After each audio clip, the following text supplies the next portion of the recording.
after lunch, we went through my examination in chief in the afternoon and possible areas of cross-examination by the councils for the National Assembly and by the senators themselves. And my team took off for the Senate, and I went through my office to pick my notes. And when I was going to the office is when suddenly I developed very, very intense pain in the chest. And I sat down, and the pain continued. And it was very intense and very sharp. And I did call my doctor, Dr. Gachagua, of this hospital, who has been my doctor for the last 20 years. And I described him in brief how I was feeling. He asked me about the intensity of the pain, and I told him it was very, very, very intense. And as we were speaking, I started having shortness of breath. And Dr. Gachagua instructed me to drop everything I was doing and get here to Karen as quickly as possible. He told me what I had described is not a good thing, and I should come here. And I went down through the lift to my car, and they instructed my people to very speedily bring me here. And by the time I was getting here, I was under a lot of pain and shortness of breath. And I found Dr. Gachagua and his team of paramedics were waiting for me, and quickly examined me. And he quickly made a decision that I must be admitted immediately for observation and possible treatment. And in fact, after I stabilized, he did tell me that had I been late for another 20 minutes, we would be talking a different story today. He did want to thank Dr. Gachagua and his team of doctors and paramedics and the nurses. They have really taken very good care of me. And he would have wanted me to stay a bit longer for further observation. But I've requested that he allows me to go home. And he thinks I'm quite stable to go home where he can look after me when from home. In any case, my home is not far away from here. And if there is any problem, I should be able to get back here. But as we speak, I'm okay. A little bit weak, but I feel better. The pain, the intense pain has gone away. What is there is very little pain. It is manageable for a man. A man must be able to withstand some of these small things. But in his assessment, I'm out of danger. But when I came in, it was very, very, very severe. And I want to thank the people of Kenya for their prayers. And I'm sorry many came to see me. I was not able to see them. The doctor could not allow them because I needed a lot of rest. And I was under very serious observation by a team of doctors and nurses. And therefore I was not able to receive visitors.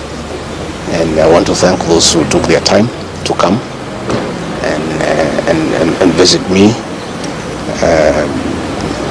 Millions of Kenyans who have been praying for me for my quick recovery. I really want to thank them and to say that I will remain forever indebted to them for their concern, for their love, and for wishing me quick recovery. There'll be unfortunate turn of events there during that particular time. Even as you were receiving treatment, a lot was going on. in terms of Senate proceedings, the outcome of that. There's also a very active, legal proceedings on the same, resuming on Tuesday. In the wake of all this, even as the doctor has recommended that you have sufficient rest at home, but maybe just tell us, will we be seeing you active? Will we respond to all these issues that are going? We're talking about a parliamentary outcome, we're also talking about a legal process which is so intense that has even involved a 3-judge bench. What will be your reaction towards all this? I think for now my life comes first, my health comes first. It's unfortunate that when I was here in hospital, my brother and friend, President William RUTO, ordered for the withdrawal of my security from the hospital here. I've been here alone without a single officer looking after me. He ordered the withdrawal of security guards in my rural home in Nyeri, in my private home here in Karen, and all officers who are close to me were disarmed and given warning that they should not be anywhere near me. I didn't know President William RUTO can be that vicious. I am shocked by how vicious a man I helped to be president, a man that I believed in, a man that I was persecuted when supporting him, could be so vicious against me when I'm literally fighting for my life in hospital. How cruel can a man be? As we speak today, the Deputy President of the Republic of Kenya, Rigathi Gachagua, has no single security officer around him. He's alone. And I am aware that a judge seated in Kirogoya, another one seated in Midimani, gave conservatory orders staying the proceedings of the Senate, which effectively means I'm Deputy President. But the President, in total violation of the court orders, viciously withdrew security around me. Again, to cripple the functions of my office. He ordered through the head of public service, Felix Koskei, that all officers in my office be sent on compulsory leave. Last night, all vehicles assigned to officers who work under me were impounded to cripple the office of the Deputy President. I don't understand this level of viciousness to a man who have been your deputy, who helped you to become president, irrespective of whatever he has done. At his lowest moment in life, when he's literally struggling to stay alive, you unleash such viciousness against him. I bear no grudge against anybody, but I had not seen that in President William RUTO. The man I'm seeing is not the one that I thought that I knew. I know there was concerted effort that I should not go to Kwale for the celebration. Wilson Airport were told that I should not go through Wilson Airport. All owners of helicopters were told that I should not be allowed to use any of them to go to Kwale. I don't understand. But as I say, I want the people of Kenya to know that as I go home today, I have no security. And it's good that they know. And if anything happens to me or my family, President William RUTO must be held to account. We've made many mistakes in life.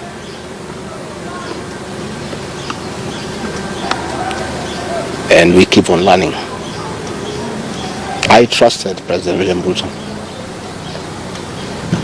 The people of the region where I come from, the Mount Kenya region, trusted him. In fact, as we were preparing to go to office, nobody else trusted him. Musalia Mudavadi demanded that they must sign an MOU with him, which they did. Moses Wetangula demanded that they must sign an MOU with him, which they did. Amason Kingi demanded the same. Alfred Mutua, everybody else. I'm the only man who trusted him. Verbally, because we are Christians. We used to go to church together. And as a Christian, I believed a fellow Christian that he would never betray me or my people. For the last 1 year, it's been very difficult for me. But I'm a very persevering man, very enduring. And what happened on Thursday is a culmination of continuous persecution and stress for a year. And when I look at it, probably it is history repeating itself. That President William RUTO wanted to take me the route President Daniel Arap Moi took Kenneth Matiba. He pushed Matiba up to getting a stroke and eventually dying. When I look to what the president is doing to me, especially now when I'm in hospital, crippling me, treating me like an animal, I think he wanted to take me the Matiba route. But God is gracious. It didn't happen that way. I hear many of his people are calling here asking whether I'm dead, whether I'll survive, whether I'll recover. They were celebrating. It's the most unfortunate thing that has ever happened in this country. That you can be so vicious to a man who helped you to be president. And the crime of this man, telling you the truth. Don't evict people without compensation, Mr. President. Mr. President, don't overtax people. You are killing them, you are killing their businesses. Don't force a housing program on people. If people do not own these houses, don't force them. My only problem with the president is just being truthful, because nobody else can tell him. The framers of the 2010 Constitution wanted a deputy president who is elected as a buffer who can stand for the people. The charity we are being treated for, too, is get rid of an elected deputy president and appoint a control freak. A fellow you appoint who cannot ask a question, who cannot say anything. And I'm sure if they succeed, he'll be asked to sign an undated resignation letter so that in case he starts asking questions, he can just be told to resign. But the framers of the 2010 Constitution were very clear in their mind why they wanted a deputy president who is elected. I'm the only man in the cabinet and in the whole government who can stand up to President William RUTO and tell him, hey brother, this is not right. This Adani thing is not good for the country. There's too much corruption, Mr. President. This how thing is being forced down on the people of Kenya. And they don't like it. Please don't force it down on them. You know, situations where medical equipment that was being supplied by Kenyans to the Ministry of Health now has been given to one single Asian. I said, Mr. President, this is not right. We are killing our business people. So, as we speak, I say that my lawyers are in court. We have faith in our judiciary. And I requested that according to the rules of natural justice, I be accorded an opportunity to be heard in the Senate. You remember I presented myself to the National Assembly and defended myself. In the Senate, I was there day one, and even when the Speaker asked me to sit down to listen to the charges, I decided to stand up to face my accusers. I was there the following day. I was ready for cross-examination. The 11 counts is nothing but malice and fiction. It was a political game by the president to get rid of me. And looking at it, I don't think the president had any intention of ever working with me. I think he just needed me to help him win the election because of my mobilization capacity and the faith that the Mount Kenya region has in me. So I should have been given an opportunity. I have asked my lawyers and they have told me the motion was not time-bound. What is time-bound is a select committee that should work for 10 days and then report to plenary. That committee was never constituted. So this matter should have continued and waited for me. I was ready for cross-examination so that I answer those 11 counts one by one, and I'm sure had I been given that opportunity, I would have persuaded the senators otherwise. I was not given that opportunity. When you look at the speed at which Rigathi Gachagua is being held at office, it's like the story of Simon Makonde. You remember that story? One who died, who was born on Monday and by Sunday was buried. The kind of efficiency that has been exhibited in holding Rigathi Gachagua out of office, if this efficiency was being exhibited in the management of the affairs of this country, Kenyans would be very happy. What is the hurry? The framers of the Constitution gave the president 14 days to look for somebody to replace the deputy president. It gave Parliament another 60 days. That's a total of 74 days. Why is a job that was prescribed by the framers of the Constitution to be done within 74 days is being done in half a day? You must ask yourself that question. I think it's being hurried to circumvent justice to avoid the courts of law from interrogating this matter and making a decision. The courts told us they don't want to interfere with the process, to let the parliamentary process get finished and then go to them. We have gone to them now. It's over. The courts will interrogate the process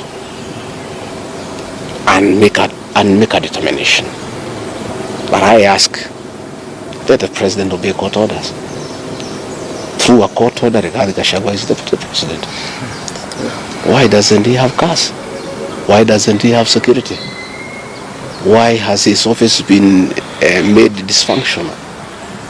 I think it's very important. But finally, I want to tell the people of Kenya that I don't feel safe. And for the first time, let me say that on 30th of August, in Kisumu, undercover security agents entered my room in Kisumu and bagged it, and one of them tried to poison my food. But we detected it and we were able to escape the scheme. I was supposed to be killed through poisoning. On 3rd of September, in Nyeri, another team from the National Intelligence Service came to Nyeri and tried to poison food that was meant for me and Kikuyu Council of Elders. I did report this matter to the National Intelligence Service, and the officers who were assigned to my office, I asked them to leave because I felt I was not safe. After the 2 attempts to assassinate me through food poisoning failed, it is when this impeachment motion was hatched. When my security was withdrawn here, officers from the National Intelligence Service have been hovering in every room, in every compound here, to an extent that I had to call my wife and my children to come and stay in my room, just in case they get entry to my room or compromise the people who are treating me. So Rigathi Gachagua and his family feel very exposed because these people have tried to kill us before. They have now tried to get us out of office. So I asked President William RUTO, my brother, I helped you to be president. Leave me alone. Leave my children alone. Do whatever you want, but let me live. Let me look after my children. You can do whatever you want with the country, but allow me to live. Because I was there for you when you needed somebody to be there for you. When you are in trouble and you needed a man who could stand with you, I stood with you, with my family. You have paid us in kind by being so cruel and vicious against us. We are simple people. We are a very small family. Let us be. Do whatever you want, but please, Mr. President, I beg you, don't kill us. Don't kill my children.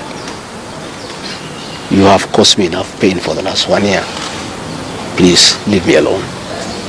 Let me be. God will take care of me. I don't have to have security. I don't have to have drivers. I don't have to have cars. Please allow me to have my peace, if nothing else. And remember, I was there for you when you needed a man to be there for you. Let the courts of law uphold and protect our Constitution. I ask the Chief Justice, Martha Koome, to live true to the fidelity of our Constitution, to make sure that this is a country of the rule of law, to allow the court process to take place and ensure that this process is not nugatory. There are orders asking that Gachagua remain in office until this matter is heard and determined. Let it be. Thank you very much.